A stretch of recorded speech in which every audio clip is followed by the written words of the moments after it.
Today's question comes from Phoenix, Arizona. Ben asks, how can I guest blog without it looking like I pay for links?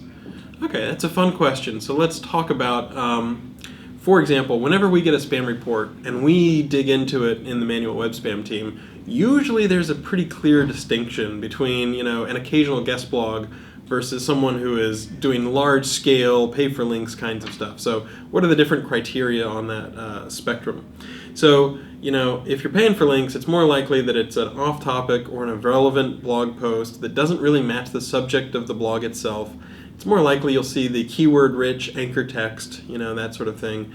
Whereas a guest blog, it's more likely to be hopefully someone that's expert. There will usually be something that's a paragraph there that talks about who this person is, why you invited them to be on your blog. Hopefully the guest blogger isn't dropping keywords in their anchors nearly as much as these other sorts of methods of generating links. So it is interesting because in all of these cases you can see a spectrum of quality, right? You can have paid links with buy online, buy cheap Viagra, all that sort of stuff. You can have article marketing where somebody doesn't even have a relationship with the blog and they just write an article, 500 words or whatever, and they embed their keyword-rich anchor text in their bio or something like that.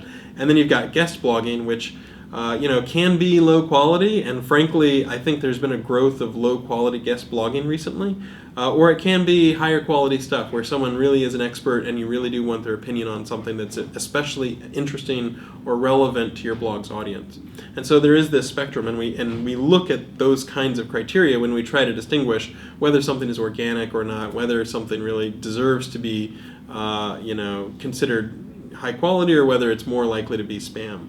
So one note of caution I would advise is it feels like a lot of people, guest blogging seems like it's the fad of the month a little bit, because we do hear a lot of people who are complaining about tons of people just spraying and praying, sending out invitations. I'm going to guest blog on all these different things, and sometimes they're spinning their guest blogs. They're not even writing unique content for each blog, and I don't think that that's the best way to build links to your site, and so I wouldn't recommend that as a tactic.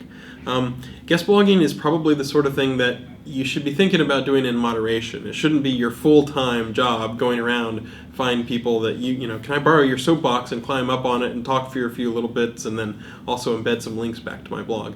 If that's all you're doing, then that's probably not the best way to build reputation to your website. But that's a little bit of the criteria, and usually I was talking with someone right before we taped this video, and usually it's pretty clear cut, the sorts of things that are paid links versus guest blogs. Whereas if you're doing a guest blog that gets pretty close to what looks like paid links, then that might be the sort of thing where we decide we don't want to count those links regardless. Hope that helps.